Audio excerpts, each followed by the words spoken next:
Hello and welcome back to the channel. So this, I hope, should be my last installment on head units. So I've got a new toy. If I release the video, it means it works. If the video doesn't come out, then it doesn't work and it just wasn't worth posting. So yeah, so let's have a look and see what I've got and what the plan of action is. So this has arrived in the post today, as you can see, made in China. Now, for those with a keen eye will know what this is. For those who don't, this is a Bluetooth adapter for the OEM head unit. So I can't find my original head unit. I don't know where it's lost. It's lost somewhere. So for the time being, for the purpose of content for you guys, I have purchased a concert head unit from Circon. He's on the Facebook forums. He's based out in London, so he does a lot of parts, second-hand parts. So that's a concert head unit, which is the original one that comes with the TT. This replaces the CD changer slot in the back of the head unit. So the idea is you connect this with a power source and also a earth, of course. Fortunately for me, as you know from my previous videos, I do have an ignition live, which is there. So I'm just going to tap into that to power that. I just need to figure out where I'm getting the earth from for it. Now, the plug-in bit is this. So this side, that is the CD changer. So this is all encased. So I'm looking at it and thinking, how on earth am I going to fit that in there? Do I have to chop that in half or something? But if you look closely, inside there, let's see if the camera will focus. It looks like there's something purple. And if we turn it over, see if we can see it better here. There. So that looks like it's encased. So this looks like it's sort of locked in somehow. So I'm going to get a pick tool and see if I can separate that. So having managed to pull that apart a little bit, it's not what I thought. That purple thing is just a holding bracket that goes all the way along. So the next idea is this. So these are some depinners. So I think the safe bet really, if I take this out,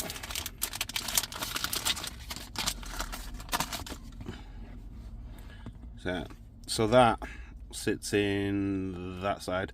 So there's only three, so it's the far three. So I'm going to attempt to deepen these on here, and then we'll see if we can just slot those in, so then we don't need to put this blue plug thing on. So yeah, we'll see if we can find one that fits.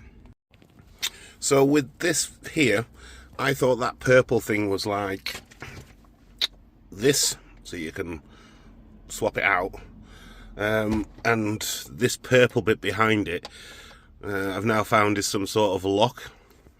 So with that in mind, I tried to see if I get those pins out. So I've taken this from the Morrow Blue shell, so it's exactly the same part, but obviously the other one is going as scrap. So as a practice, I chopped this off because I could sit in the house and try and understand how these things come off, and it's taken me a couple of days because I'm going to have to repin the three that came with the Bluetooth part. So they're off now. So as you can see, three of those, and they go into the, which I've looked at some wire diagrams just to make sure it's not some randomness. The three, if I show you on here. So if you look at this one, they plug into that bottom white one, focus. The middle brown one's the earth, and then that top red one. So those are the three that we're going to be removing from there. And then get this plugged in. This red live wire will go into this one, which I've taped off. Ooh, there it is, that one there. So I just need to locate a ground, because this is going to need a ground. The one that's for the CD changer, I think that's too small to tap into. But I'm thinking one of these big chunky ones here, see them brown ones there. So I'm thinking get one of those and tap into it. But we'll see. So I'm going to start trying to repin these three, and then we'll come back once I've got them out. I would film it, but it took me 3 days to figure out how to take them out of the other one. So we'll come back when it's done.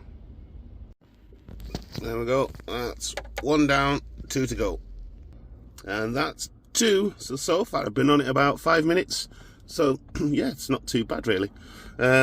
So just to give you an idea, so because I haven't got my stand with me today, but the clips are,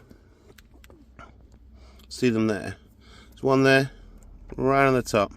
So there's one on the top, and there is one on the bottom. So when you're looking at it this way, it is, excuse my fingers, I shredded it, that's why I put the masking tape on. But there, so it's the top and bottom. So let's plug it in where I mean. So you've got, can't even get a good angle for you for that. Hold steady. There. So it goes in the top, so that's where the lock is. And then there's one in the bottom. But even though there's no locks on the sides, it helps if you shove down the sides as well, and then it comes off. But anyway, let's get this one out. And that is your 3. Oh, I'll tell you what, I feel a strong sense of achievement. Makes a heck of a difference when you know exactly what it is that you're trying to do. But having not done this before, it's took some trial and error, but the 3 of them are out. These I'm not sure how they power or whether they go to the CD changer or wherever, I don't know. But one of those must be the power source, but it doesn't matter because I've got one there. But if you're doing this yourself, chances are, if you do a bit of research, if I can find anything, then I'll share. But because if these 3 are for the CD changer, one of them being power or whatever it may be, then you should be able to get the power for that off here somewhere. But I'm lucky, like I say, because I've already got an ignition live here. So yeah, let's get these 3 plugged in. So I have taken a picture as to which order these were taken off, but if you look here, see the way that looks like it's a clamp. So you need to make sure that when you put it back in, that side is facing this way. So that's your lock on the top, and there's one on the bottom, so make sure you put it in the right way. So that's in now, so those 3 are in, snugged in. You can, don't know if you can see them. Yeah, they are there. So they're in. What I'm going to do, just to see it works, this one is the ground. So for now, if I attach this as the ground, and then put that to the live, and then plug the head unit in, and then if it works, then I can make that a constant connection. And I'm going to use the shrink connectors to make sure it's nice and clean in there. But just for the sake of proof of concept, we'll tag it to that, and we'll get some masking tape on them. Right, so as we can see, I've used my ignition live, which is here. That's just wrapped around. I'll put some tape around that in a minute. That's the ground that goes into, that's for the CD changer ground, but obviously the CD changer has now just been disconnected, so I should be able to use that. So now get this connected up, and I'll see if I can put the phone on a, well no, I can't put it on the stand, can I? Because I need to be able to do the Bluetooth bit. But anyway, so yeah, so we'll get the head unit connected up. We'll see if the unit powers up. Obviously I need to put the safe mode off, and then we'll see if we can find a Bluetooth device that's not on my list. So at the moment, it's still picking up the CD changer. I don't know what CDs are in there. It's like, not putting any CDs in there. So look. More research required. But I do take note that when it came, it only had those 3 wires in. So I'm wondering if I have to de-pin the rest of it.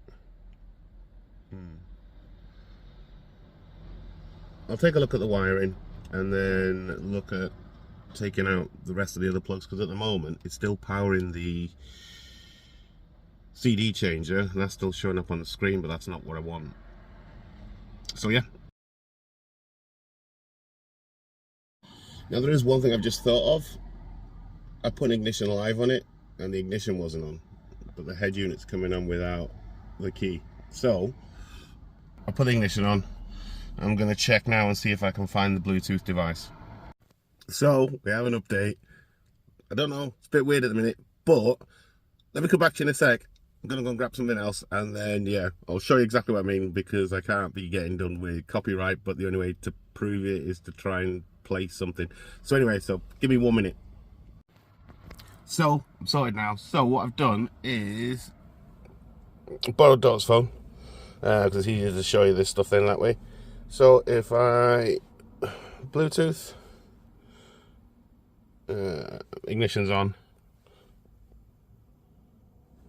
Let's see. So of course this device has come from China, so that there looks like China to me, or Chinese I should say, or Chinese name. So if we click on that, obviously the car's already connected to CD pair, so that's now connected, as you can see there. Yeah, I just have to connect it to Wi-Fi. Here we go. So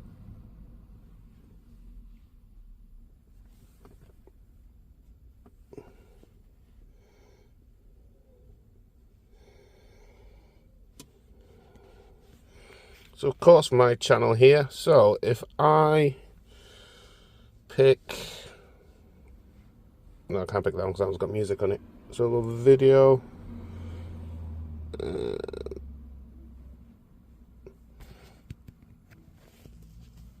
What's that? So turn the volume up. So watching that, turn.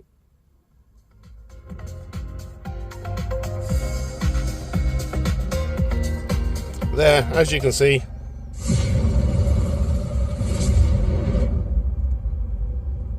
it's connected. So I'm going to call that a pretty big success. I mean, obviously I've got to tidy the wires up, make them neater so they're not going to torch themselves. I'm fairly confident I'm going to have to unpin all the other pins that are inside the side where the CD changer is, because at the moment it's still showing that. So that means it's still sending some sort of information. My assumption is once I take out everything associated with the CD changer into this, it should only then show data that comes from Bluetooth. Now, fingers crossed, it might even tell me what's playing. But it works. It means I can use my apps on the music, not for phone calls because it's just a Bluetooth one. There are ones you can buy that have the mic port in there, but I just wanted to check and see if these things actually work. And for me, for the sake of, I can't remember how much it was, I think it's £6 or something. It is a very, very cheap mod for people who want to listen to I know that some people have DAB. I mean, I've got DAB in this car, as you've seen, but if you download radio apps, I mean, personally, I've got a global radio player and I listen to a lot of heart dance, things like that, really. But there are lots and lots of variants for music apps on Android and Apple, that sort of thing. So as long as you've got a Bluetooth device and you've got an app on your phone, or you've got playlists, Amazon, that sort of thing, this is ideal. For a couple of quid and chopping up your fingers a little bit, yeah, it's well worth it. So really hope you enjoyed the video, and I will catch you on the next one. Bye for now.